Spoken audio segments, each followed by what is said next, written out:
I say, good show, stiff upper lip. I gotta make my video shorter, guys. We're on book 7 and I wanna die, so I'm doing the book along list. This is the next book on the book along list. It's The House of Doors by Twang. I did not love this book. I thought it was fine.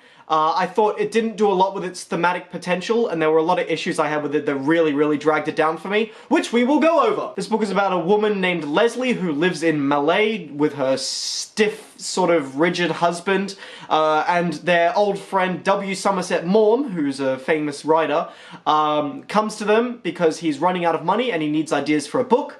And Lesley gives him an idea for a book by recounting a story from her past where she bore witness to a woman who was on trial for rape, and while she had an affair with some nondescript Chinese man. This book is split into 3 books, and the final book is about 30 pages, and the second book is all of the story of the past, and the first book is the first 100 pages setting everything up. And I've got to say that that first book, setting everything up, the first 100 pages, were fucking rough, my guys. This is not the kind of thing the Booker should be awarding. The further on my life progresses, the more I realize that books like that Patricia Lockwood book, they're the kind of things that should be getting on the Booker list. They're the kind of things that should be getting that promotion because they are experimental, they are trying new things, even if I don't necessarily like the new things. I would prefer something that's interesting and bad over something that is not interesting at all, and I think a lot of people feel that way. And I did not find this book interesting at all because it was consciously trying to remind me of better books than itself. This book is about the expectations of social mores of marriage under the shadow of the British Empire. Ooh, what a perennial theme. And that theme by itself I could find in hundreds of books from the time period that the book is set in. This book is not doing anything revolutionary by looking back on the time period with that kind of lens to it, because books from that time period already had that lens to it. I don't get it. Like, it was subtler back then, but as you say, W. Somerset Maugham, the hint of his homosexuality is in his books. And writers like E.M. Forster, I mean, that's like maybe 20 years later, but they were also very interested in dissecting that theme, and J.G. Farrell as well, even though he's later still. I don't feel like this book is doing anything that we haven't seen already, in any way at all, in like no facet of it. Most of the great English classic novels in general talk about the theme of the social mores and expectations of marriage in England. Like, that's all of the great English novels that have longevity to them talk about that theme. I feel pretty confident in saying that. I couldn't stop thinking while I was reading this book about J.G. Farrell and E.M. Forster. J.G. Farrell's book would be more expansive and exciting if he were to write on this theme. E.M. Forster's one would be sharper and it would have much better dialogue, and I just didn't feel like this book held a candle up to them in any way. It often happens that I read a book and I'm thinking about other books. It's very rare that I read a book that is actively trying to make me think about these other books by having a writer in it and writing in that kind of older style. The book is written in a very older, more sophisticated style. And I was confused why I was actively trying to do that. That felt odd to me. Alright, to focus on the first 100 pages, because that's where I think my issues are at their kind of peak. The book switches between Willie Maugham's and Lesley's perspectives, and Willie Maugham's perspective is in the third person, and Lesley's perspective is in the first person. The way the book would shift between the housewife and the writer was so fucking weird to me. I didn't get that choice. I'd say that there weren't a lot of differences between the two in terms of how they described things. I will say that Willie Maugham's perspective was slightly more pretentious, and that was literally the only difference between the two perspectives, aside from the third person, first person thing. He was slightly more pretentious, but the way the author drew attention to that in the first 100 pages, into that difference, was really funny to me.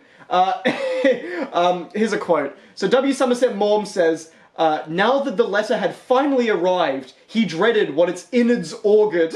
He picked up his letter opener, disemboweled the envelope, and drew out the paper. Now the housewife would say, I opened the envelope, but the fact that Willie Maugham had said the thing that he said in that ornate way didn't add anything to the character. It just emphasized the contrast between the perspectives. It was such a weird choice for the writer to like really emphasize and put his focus on. It was weird, I didn't get it. There's no greater level of introspection from Lesley's perspective being in the first person. Like, instead of saying she made the bed, it says I made the bed. But there's no greater level of insight that couldn't have been given if it was third person. So the fact that they are two different things was just kind of throwing me off because I was then looking for the reason and I couldn't find it. Characters are introduced in the opening 100 pages and did not give a fuck. I didn't remember any of them. I was like, who the fuck is who? When you read, like, the Singapore Grip or A Passage to India, those first 60 to 70 pages are so fucking crucial, and they nailed down everything. Every character is so detailed and distinct, and the dialogue is often quite witty and is focused, and the description of location, oh my god, I really never got a good sense for the place that this book is set in, or the scale of it. I never got a good sense of the location's character. I really didn't. That's just my personal opinion. I think a lot of people really liked the level of description that was given to the place, but I didn't feel it in this book. I didn't feel like it mattered. It was odd. There was just something about it that felt, like, very uncentered. I never felt like I got a good sense of place or scale in it. I don't know. Again, this is not a perspective that people share, so this might just be me reading the book wrong, but I don't know, I've got to tell it how it is. I know it's unfair to compare this book to the great English writers of the 20th century, but again, I feel like the book is actively trying to remind me of that by having W. Somerset Maugham as a fucking character in the book, and by writing the book from his perspective in a very sophisticated, writery style. I felt like it was actively trying to remind me of books like The Siege of Krishnapur, and it was not doing enough to be as good as those books. So, yeah, I think that comparison is valid. I think comparing it to those books is a totally reasonable thing for me to do in this situation. I would regularly forget whose name belonged to who, and there were characters that I totally forgot, apart from the main 3 or 4. There would be scenes where a character would be talking to W. Somerset Maugham, and I was like, oh, they're in that scene? The fuck? I forgot about that. And that happened a lot. When the main wife, the housewife character, Lesley, when she starts having the affair with Arthur, I had to scroll back in the book to remember who the fuck Arthur was. I didn't recall. I didn't care. Like, the book didn't feel like I needed to know who they were, and then all of a sudden I did need to know, so I had to Control F my way back through the book to find the first mention of Dr. Arthur Lowe. Ooh! Famous Dr. Arthur Lowe. Ooh, the main character. I was just thinking about any of the dinner scenes in Siege of Krishnapur, and I was comparing it to the moment that Willie talks about when he found a painting by Gauguin in the mountains. And the way everybody responded to that anecdote that he tells was so calibrated, and the writer was showing his hand so much. Oh, the wife thinks that that's a bad thing because the wife has a conscience, but W. Somerset Maugham's boyfriend is a bit of a cad, so he doesn't care. And I just felt like all the dialogue in that scene was not very, like, spontaneous. It didn't feel like how people would talk. It really felt like the writer was etching out exactly how each character had to feel. And the older books that he's kind of paying homage to don't do that.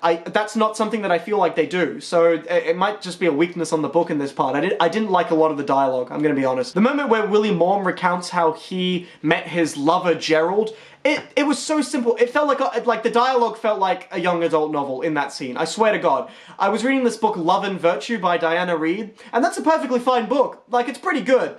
But there's a scene in that book that reminded me of the scene where Gerald and W. Somerset Maugham meet. It's like a near identical scene, and the dialogue isn't any better in this book than in Diana Reid's book. So I don't fucking know. Like, why is there no nuance to it? Why is there such a lack of nuance to this book? It wears its themes on its sleeve with such, like, transparency. I don't know. Inklings of the satire that these other writers that I'm mentioning would put in their books, inklings of that came through in the book, but I was always unsure if they were meant to be. There's this fantastic moment where W. Somerset Maugham goes to his wife, and he says, I'm gay and I want a divorce, and she's like, you bastard, and she dashes like a crystal tumbler on the ground, and I was laughing. I was like, that's really funny. But I don't know if it was meant to be funny. If it was meant to be funny, then the satire is there, because it's satirizing the social mores, and it's making this couple look like a traditional English couple with, like, oh, you cad, I'm going to leave my husband. But I didn't know if it was satire. If it wasn't satire, that's the cringiest fucking scene in the book, where the wife is like, don't you dare leave me, if you turn your back on me, we're through. And she fucking throws like a glass at the wall or something, and she, I don't know, she goes back and she pops some more sleeping pills. Like, I don't know, it felt like such a, like, bog standard cliche image, but, like, drawn to such a ridiculous extreme.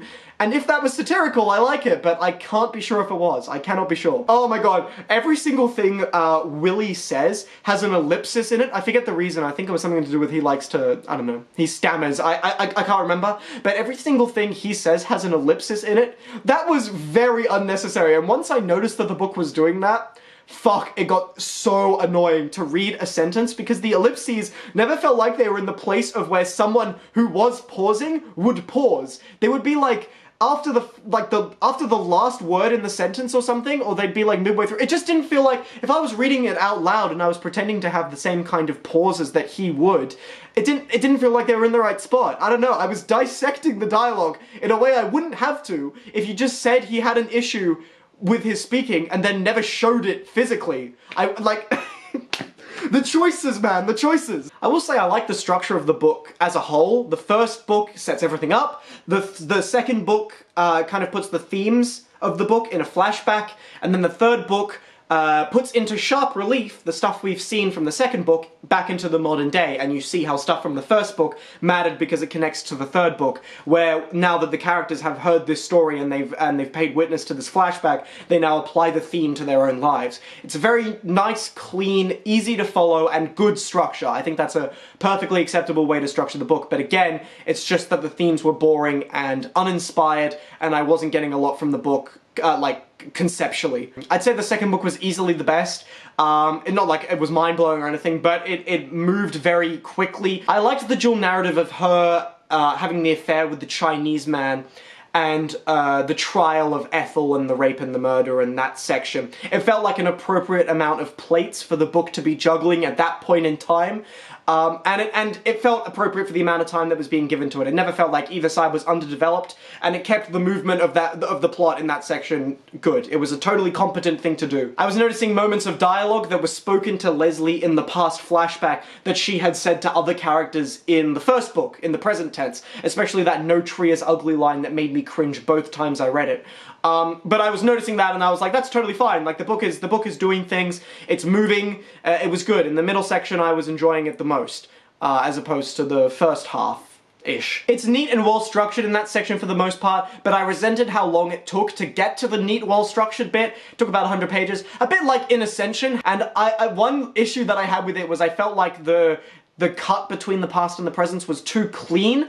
I felt like nothing had changed in the 10 years between the past flashback and the present. It felt like the marriage between Lesley and Robert had not changed at all since we left them in the past. It felt like nothing had changed, and I thought that was quite a weakness on the part of the book. I found Lesley a really boring and cookie-cutter character. How many times do I have to see the same fucking housewife discovers feminism conflict? It's not new. Every great English book that has a female perspective or was written by a woman has that theme in it. It's not new. I can't stand it. Every single fucking book that focuses on this time period has to have that theme, and they all do it the exact same way. Oh, she's a housewife and she's unhappy and she has ideas ahead of her time and she's yearning for independence by adultery, but she's shot down by the social mores of her time, and her husband is cold to her, and you know, like, Jesus, fucking Madame Bovary, when was that released? Fucking, like, the 1200s? The idea has been around for 300 years. You're not a revolutionary feminist, Mr. Twang. Just come up, just have a unique concept in the book. Have a unique theme. I want to see it. I don't want to see the same shit over and over. Fucking Mill on the Floss, Madame Bovary, tons of books focus on that theme, and I don't need to see it again, especially in the modern day where books are being more interesting. W. Somerset Maugham could have been any writer at all, and this housewife could have been any cut and paste housewife from the 1800s. I did not like the way the themes were expressed in this book. They did not feel unique to me. I'm hating on this book only because I feel like there's stuff in it that's good. I think the ending is totally fine. I think it's a really profound final couple of pages. Again, I think these themes on their own are fine, and the book's sort of Eastern focus is totally fine too, although again, J.G. Farrell beat him to it. And the book moves pretty quickly in the places that it needs to, and it has a good pace to it, at the points that I would like it to have a good pace to it. So, I feel like my main issues with it, and the reason I'm harping on about being reminded of other books, is just because I feel like this writer has the capability to do that, and to write unique themes with the qualities of this book that I know are there, which makes me want to read his other books, like, what is it, The Garden of Evening Mists, I believe it's called, and a couple of his other books. They make me want to read those because this book was not doing it for me. So maybe I'll enjoy those more. I get the feeling I will. When you focus on this time period, I'm more inclined to, again, read J.G. Farrell or E.M. Forster's take on this. E.M. Forster will be 155 in 3 months, so there's no excuse to be writing a book like this in the current time. And you can't blame these Booker-nominated authors for getting their Booker noms. It's not their fault. But when I see a book like this on the Booker long list, it makes my blood boil, because it then has the lens to me of being uninspired bait that hooked the Booker judges because of the way it's describing uninteresting themes to me, much like Old God's Time. I'd rather read Where Angels Fear to Tread, or A Passage to India, or any Flaubert book, or fucking Wide Sargasso Sea, even though I didn't understand any of that shit, or fucking Out of Africa. Like, there's tons. There's tons of books I'd prefer to read rather than this, and ultimately I was left feeling very unsatisfied by it. But I still think it's well written for the most part. It's just the themes, it's just the concepts, but the book itself is fine, and if you're not the kind of person to focus on that, this is a totally fine book and you'll definitely enjoy it. And if it gets on the shortlist, I won't even be upset. It's just not doing it for me. That's it, really. I'm gonna give this book a 5 or a 6 out of 10. I'm definitely more inclined to give it a 6. I think I might give it a 6 over time, but I'm not gonna think about it for too long after it's done. But yeah, I'm looking forward to going onto Goodreads and shooting this book down with my hater cannons. Thanks guys for watching. We've got the Booker shortlist in less than a week now. Let's go, baby. We're gonna get some dog shit on that list. I know it. Come on, Robert Webb. Fuck me up already.